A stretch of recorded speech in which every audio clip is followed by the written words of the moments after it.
যে কথাই বলি, এখানে নবীর কথাই বলা হয়, আল্লাহর কথাই বলা হয় না অন্য কথা বলা হয়, তাহলে আমাদের নামাজ কিন্তু মাফ করে না। আমরা নামাজ পড়ার চেষ্টা করব, আর হলো আমরা এখান থেকে কিছু শিক্ষা গ্রহণ করবো। এখানে কিছু বলার নাই, এই কারণে যে আমাদের গ্রাম, এখানে আমার কি বলার আছে?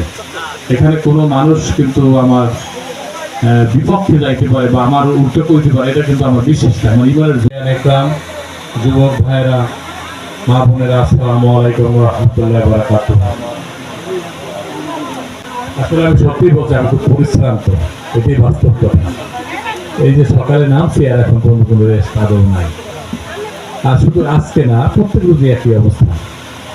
তা আমি একটু বলি যে এখানে আসছি আমরা করি যেইটা, যে আসলে আমরা যারা আসছি, আমরা গানটাকে শুনলাম, গানটাকে কিভাবে নেবেন এটার ব্যাপার আছে। কিন্তু এটা কি বিনোদনে নেবেন, না গানটার ভাষাটা শিখে বা কথাগুলো শুনে যদি কাজ করি, তাহলে হলে প্রকৃত মুসলমান হতে পারবো। আমরা প্রকৃত মুসলমান হওয়া চাই। আমি আরেকটা জিনিস হলো এটা, যে আমাদের কিন্তু যারা মুসলমান, তাদের কিন্তু নামাজটা কোথাও মাফ করে না। এটা কিন্তু আমরা জানেন। আসলে আপনার মুসলমানের চিহ্নটাই হলো নামাজ। যে কথাই বলি, এখানে নবীর কথাই বলা হয়, আল্লাহর কথাই বলা হয় না অন্য কথা বলা হয়, তাহলে আমাদের নামাজ কিন্তু মাফ করে না। আমরা নামাজ পড়ার চেষ্টা করব, আর হলো আমরা এখান থেকে কিছু শিক্ষা গ্রহণ করব। এই শিক্ষা গ্রহণ করে কাজ করতে পারলে হয়তো প্রকৃত মানুষ হতে পারবো। মানুষ মানে কি? মানুষ মনে করে মানবতা। আর যারা গান গাচ্ছেন, এই যে ভাই গাইলেন, আসলে আমি ইচ্ছে করলে পারবো এটা গাইতে। আসলে এটাও কিন্তু আল্লাহ প্রদত্ত। আমি মনে করি যে একটা মানুষ বানিয়ে সারাদিন গান গাইতে পারে, সারাত্র গান গাইতে পারে, এটা কিন্তু আল্লাহ প্রদত্ত।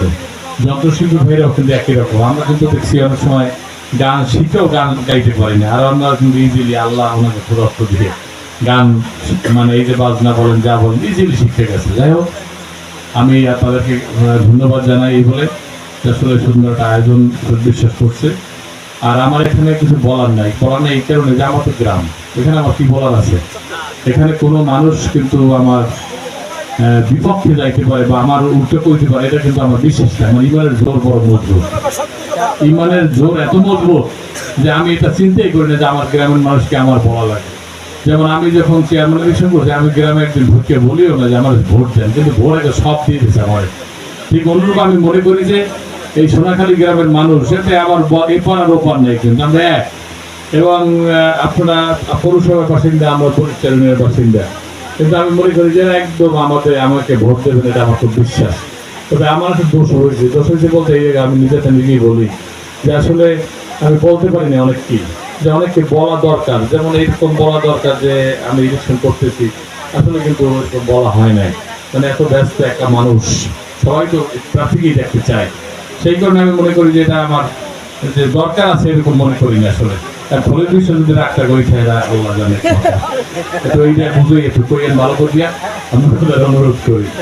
যাই হোক, আর বলার কিছু নাই। আমার তো 18 তারিখে আপনারা জানেন যে লাস্ট মিটিং আমার, ওই যে টাউন হল মাঠ। আপনারা ওই দিন কেউ বাড়িতে থাকবেন নাকি? থাকবেন নাকি সকালে? সবাই তো যাইবেন নাকি? আর একটু কাজ আছে, আর ত্বরান্বিত হবে।